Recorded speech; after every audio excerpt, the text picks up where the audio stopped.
सीकर का medical college अब शुरू होने का इंतजार कर रहा है। कॉलेज के लिए पिछले एमसीआई दौरे के समय रही कमियों को भी पूरा कर लिया गया है। पिछले करीब 1 वर्ष में श्री कल्याण मेडिकल कॉलेज के प्रिंसिपल डॉक्टर के वर्मा ने साथी डॉक्टर्स और स्टाफ सदस्यों के साथ मिलकर के बहुत सारी कमियों को दूर किया है। आज हमारा कॉलेज इस मुहाने पर खड़ा है कि इसे एमसीआई की परमिशन मिल जाए तो आज ही शुरू किया जा सकता है। प्रिंसिपल डॉक्टर के वर्मा ने बताया कि आज मेडिकल कॉलेज के लिए सभी सुविधाएं जुटा ली गई है, जिसके लिए सबसे बड़ी जरूरत थी 300 बेड के अस्पताल की। इसे भी पूरा कर लिया गया है। उन्होंने बताया कि डॉक्टर्स के सहयोग और भामाशाहों की उदारता के साथ काफी बदलाव कर कमियों को पूरा किया गया है। उन्होंने बताया कि आज फैकल्टी पूरी है, कॉलेज का भवन पूरी तरह से तैयार है, रेजिडेंट हॉस्टल पूरे फर्नीचर के साथ तैयार है, लेक्चर के लिए आधुनिक थिएटर तैयार है जिसमें प्रोजेक्टर के साथ ऑडियो वीडियो की अच्छी सुविधा दी गई है। मेडिकल स्टूडेंट्स के लिए बॉयज और गर्ल्स हॉस्टल तैयार है, डॉक्टर्स के लिए आधुनिक आवास तैयार है, आने वाले विद्यार्थियों के लिए लैब, क्लासरूम, सभी विभागों की अलग अलग लैब पूरे इंस्ट्रूमेंट के साथ तैयार है। इसके साथ ही डेड बॉडी को रखने के लिए आधुनिक डीप फ्रीज भी यहाँ पर लगा दिए गए हैं, जिसमें एक साथ कई डेड बॉडियों को सुरक्षित रखा जा सकता है। आधुनिक उपकरणों के साथ ऑपरेशन थिएटर भी तैयार है। स्टूडेंट्स के लिए इंडोर और आउटडोर गेम्स की व्यवस्था है। एनाटॉमी विभाग में विद्यार्थियों के लिए 5 डेड बॉडी भी मंगवा करके यहाँ पर सुरक्षित रखी गई है। स्टूडेंट्स के लिए आधुनिक लाइब्रेरी की व्यवस्था की गई है, जिसमें 5000 किताबों का संग्रह रखा गया है। इसके साथ ही ई लाइब्रेरी की विशेष सुविधा यहाँ पर दी गई है। अस्पताल और कॉलेज में इंटरनेट, इंटरकॉम, ऑक्सीजन की पर्याप्त सप्लाई, वेंटिलेटर, सभी प्रकार की जांच सुविधा, ये सब प्रक्रिया भी पूरी तरह से तैयार है। प्रिंसिपल डॉक्टर के वर्मा ने कहा कि संभावना जताई जा रही है कि जुलाई माह के अंत तक एमसीआई की ओर से इंस्पेक्शन हो जाएगा, जिसके बाद जारी दिशा निर्देशों के साथ कॉलेज शुरू किया जा सकता है। उन्होंने बताया कि कॉलेज के हर कार्य को पूरा करने में सभी डॉक्टर्स और स्टाफ सदस्यों का विशेष सहयोग रहा है। सभी के सम्मिलित प्रयासों से ही इसे पूरा किया गया है। PMO doctor Ashok Chaudhary, doctor Hari Singh Khedar, doctor Ramratan Yadav सहित सभी डॉक्टर्स लगातार मॉनिटरिंग में रहते हैं।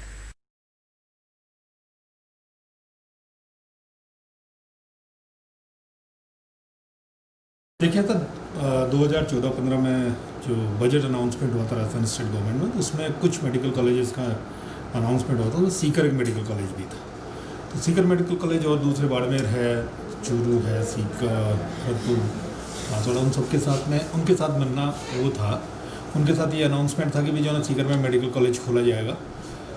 बाकी सब जो था तो इसी के लिए तकरीबन 200 यानी 180-90 करोड़ रुपए की राशि स्वीकृत हुई थी, जो आरएस और आरडीसी के साथ 17 में एमओयू हुआ कि वो एक बिल्डिंग बनाएंगे मेडिकल कॉलेज की, जिसके लिए जो अपना सेवाश्रम है, जो अपना उसका आरोग्य सदन, कल्याण आरोग्य सदन जो है, उन्होंने 8 हेक्टेयर ज़मीन दी थी।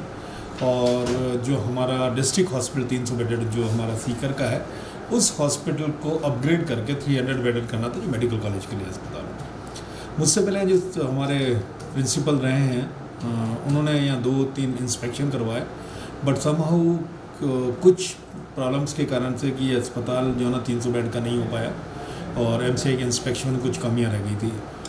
फरवरी में हमारे पीएमओ चेंज हुआ, डॉक्टर अशोक चौधरी आ गए थे और मैं मार्च मैंने 2019 में चार्ज लिया। उस समय जब हमने कहा वापस हम एक डिपार्टमेंटल मीटिंग बनाई, हमने पूरे सारे के सारे प्रोफेसर, एचओडीज और जितने भी यहाँ कार्य कर रहे थे, सीनियर प्रोफेसर्स और सीनियर डॉक्टर्स, उनके साथ बैठ के हमने वापस प्लान आउट किया कि अगर कैसी क्या दिक्कत हो रही है जो हमें मेडिकल कॉलेज को शुरू करवाने में दिक्कत आ रही है। सेक्रेटरी साहब से बात की गई। इसके बाद सबसे बड़ी जो प्रॉब्लम आ रही थी वो थी कि एमसीआई के अनुसार मेडिकल कॉलेज सिर्फ 2 कैंपस में ज़्यादा से ज़्यादा चल सकता है, 2 से ज़्यादा कैंपस नहीं होना चाहिए। यहाँ हमारे साथ प्रॉब्लम ये आ रही थी कि 300 बेड 3 कैंपस में हो रहे थे, जिसमें एमसीएच विंग को भी शामिल करना था।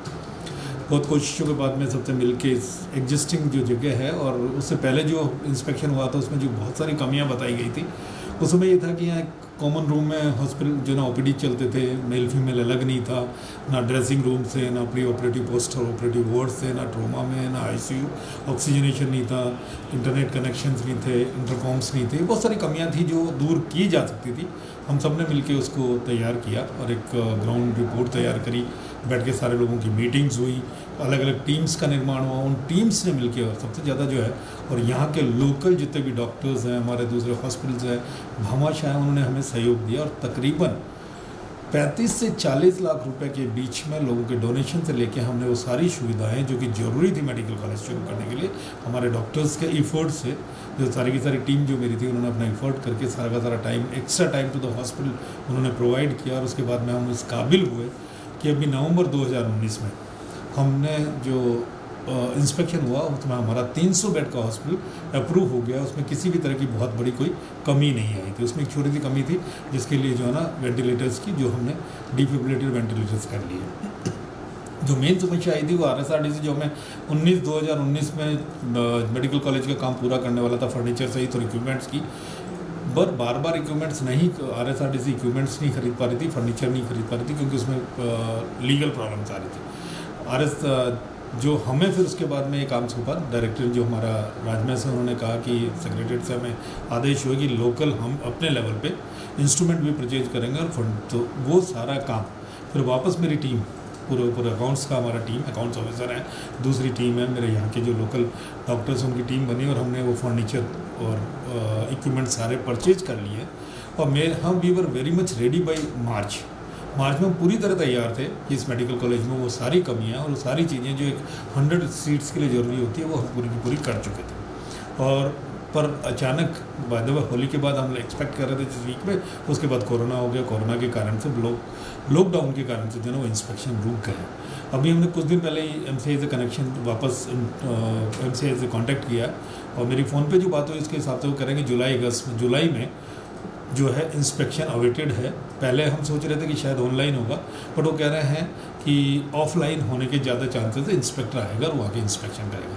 तो हम तैयार हैं और हम ये आशा कर रहे हैं कि इस साल अभी जून ख़त्म होते होते या जुलाई के अंदर कोई भी इंस्पेक्टर आके हमारे कॉलेज में जो इंस्पेक्शन होगा और हम इस साल से बैच शुरू कर देंगे।